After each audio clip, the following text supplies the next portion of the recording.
नमस्कार दोस्तों, इस वीडियो में आप लोग जानेंगे कि आप लोग इंडिया में किस तरह से रियल एस्टेट एजेंट बन सकते हैं और एक बड़ी कमाई कर सकते हैं, बड़ा पैसा छाप सकते हैं, मोटा पैसा छाप सकते हैं।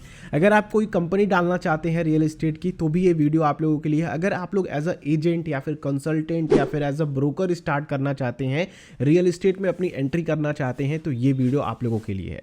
देखिए, रियल एस्टेट ब्रोकर का काम क्या होता है, या फिर रियल एस्टेट एजेंट का क्या काम होता है, या फिर रियल एस्टेट कंपनी का क्या काम होता है। देखिए, ब्रोकर जो होते हैं वो कमीशन पे काम करते हैं। जैसे कि आपको कोई घर बेचना है, अगर आप किसी ब्रोकर से कांटेक्ट करते हो तो आपका ब्रोकर जो कहता है कि हम 2% कमीशन लेंगे, आपका घर इतने में बिचवा देंगे। या फिर अगर आपको घर खरीदना है तो आप ब्रोकर से संपर्क करते हो। वहीं पे अगर आप एजेंट के पास जाते हो तो एजेंट का काम होता है कि वो आपको कंसल्ट करे कि आपके लिए क्या रिक्वायरमेंट होनी चाहिए, आप कहाँ पे लो तो आपकी प्रॉपर्टी सही होगी। तो आपको ये सारी चीज़ें वो कंसल्ट भी करता है। तो एजेंट एक बड़ा रोल अदा करता है किसी भी प्रॉपर्टी को बाई करने के लिए, किसी भी प्रॉपर्टी को सेल करने के लिए।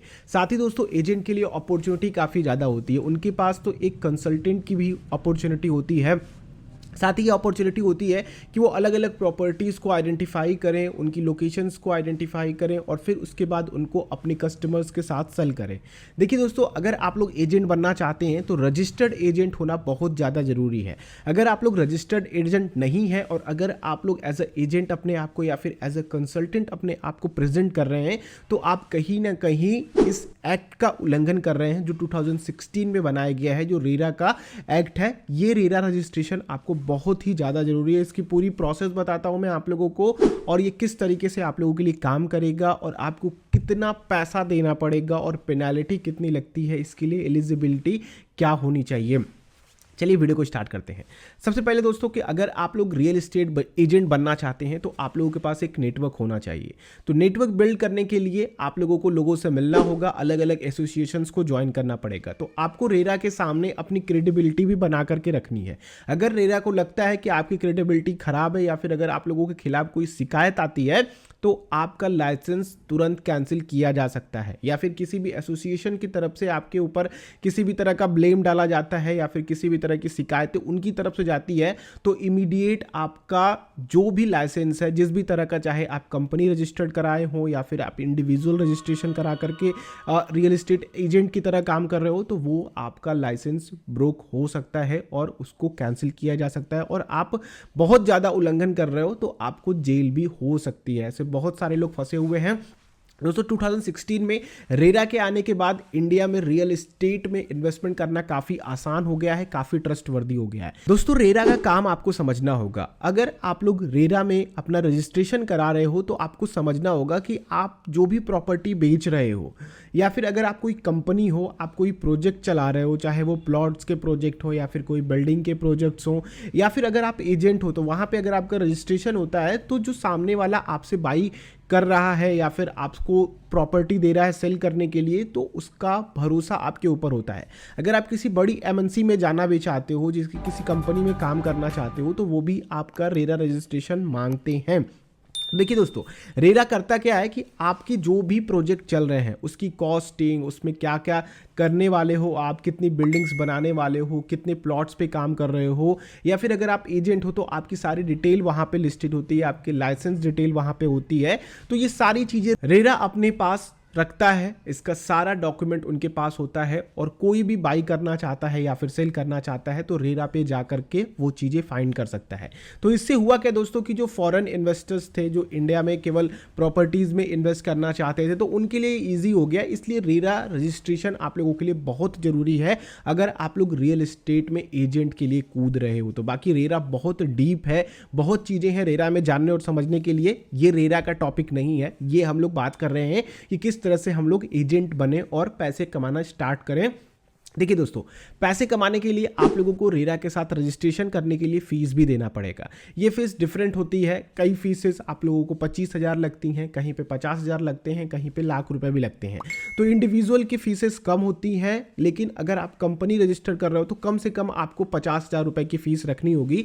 और हर स्टेट का अलग अलग होता है। जैसे कि मान लीजिए कि अगर आप लोग हरियाणा में अपना रजिस्ट्रेशन कराना चाहते हो रेरा के साथ, तो आपको वहां पे ₹10,000 की इंडिविजुअल फीस लगेगी और ₹50,000 की कंपनी के लिए फीस लगेगी। अब यहां पे आप ₹5,000 देकर के उसको रिन्यू करा सकते हो 5 साल बाद। यानी कि फर्स्ट टाइम रजिस्ट्रेशन कराओगे तो वो 5 साल के लिए वैलिड होगा, फिर आप जब रिन्यू कराओगे तो दोबारा से वो 5 साल के लिए वैलिड हो जाएगा। उसी तरह से कंपनी के लिए ये कॉस्ट बढ़ जाती है, 10,000 हो जाती है रिन्यू पे, और ये अलग अलग स्टेट के अलग अलग होते हैं। जैसे कि मान लीजिए बेंगलुरु में, तो वहाँ पे आप लोगों को ऑलमोस्ट 2 लाख रुपए कंपनी रजिस्ट्रेशन का देना पड़ता है। इसी तरह से बॉम्बे में 1 लाख रुपए देना पड़ता है। तो अलग अलग स्टेट के अलग अलग हैं। आप लोग अपने स्टेट में पता कर लीजिएगा कि आपके यहाँ रेरा रजिस्ट्रेशन की कॉस्ट क्या है, अगर आप इंडिविजुअल करना चाहते हो एज ए एजेंट, या फिर अगर आप कोई कंपनी डालना चाहते हो उसके लिए। अब दोस्तों आपने रेरा रजिस्ट्रेशन करा लिया तो आपको पीटीआर भी करना होता है, यानी कि प्रोफेशनल टैक्स रजिस्ट्रेशन। ये कराना जरूरी इसलिए है क्योंकि आपकी स्टेट मांगती है कि अगर आप कोई भी प्रोफेशनल काम कर रहे हो तो आपका टैक्स रजिस्ट्रेशन उनके साथ इंडिविजुअली होना चाहिए। तो चाहे अगर आप लोग इंडिविजुअल स्टार्ट कर रहे हो या फिर कंपनी के लिए, आपका पीटीआर होना बहुत ही ज़्यादा जरूरी है। तो रेरा रजिस्ट्रेशन के बाद आपका पीटीआर मस्ट है, और ये डिफरेंट हो सकता है, जो कि 2,500 रुपए से चल करके 10,000 रुपए होता है। ये भी स्टेट के बिहाफ पे अलग अलग हो सकता है। तो आप लोग इसके बारे में भी पता कर लीजिए कि आपके स्टेट में पीटीआर रजिस्ट्रेशन का कितने रुपए लग रहा है। और दोस्तों अगर आप लोग 40 लाख रुपए तक की ज्यादा सेल्स करते हैं एक फाइनेंशियल ईयर में, तो आपको वहां पे अपना जीएसटी रजिस्ट्रेशन भी करना पड़ेगा।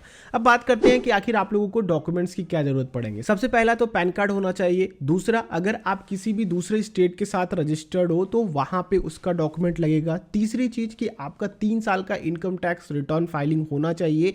चौथी चीज कि आपको कोई भी एक एड्रेस प्रूफ, आप कोई भी डॉक्यूमेंट यूज कर सकते हो जो गवर्नमेंट ऑथराइज्ड हो, वो यूज किया जा सकता है। तो ये कुछ डॉक्यूमेंट्स लगेंगे अगर आप लोग रेरा के साथ रजिस्ट्रेशन करा रहे हो। और दोस्तों अगर हम बात करें पेनाल्टी की, तो पेनाल्टी में आप लोगों की कई तरह की पेनाल्टी यहाँ पे लगती है। अगर आपने किसी भी तरह के डॉक्यूमेंट्स गलत अपलोड करे हैं, जैसे कि मान लीजिए कि आपने कोई प्रोजेक्ट स्टार्ट किया और आपने उससे रिलेटेड कुछ गलत जानकारियां वहां पे दे दी हैं, या फिर आपका जो रजिस्ट्रेशन है वो दोबारा से नहीं हो पा रहा है, तो फिर आप, अगर आपकी तरफ से मिस्टेक है, तो फिर आपको 10,000 रुपए तक की पेनाल्टी वो भी पर डे देनी पड़ सकती है। साथ ही दोस्तों आप लोगों के लाइसेंस भी कैंसिल होने के चांसेस यहाँ पे ज़्यादा हो जाते हैं। तो ये थी दोस्तों पूरी डिटेल जो कि रेरा रजिस्ट्रेशन की थी, जो आप लोगों को ऑफिशियल एजेंट बनने का, रजिस्टर्ड एजेंट बनने का मौका देती है, और आप दूसरे का फेथ गेन कर सकते हैं। जैसा कि मैंने बताया कि अलग अलग स्टेट के लिए अलग अलग चार्जेस लगते हैं, तो आप अपने स्टेट में पता कर लेना कि वहाँ पे रजिस्ट्रेशन का और पीटीआर का क्या चार्जेस है। बाकी आप लोगों का कोई भी क्वेश्चन हो तो नीचे कॉमेंट कर सकते हैं, मैं जरूर आप लोगों को रिप्लाई करूंगा। और भी मैंने सोशल मीडिया के हैंडल्स दे रखे हैं, वहाँ पर भी आकर के मुझसे डायरेक्टली क्वेश्चन आंसर कर सकते हैं। बाकी दोस्तों इस वीडियो में इतना ही है।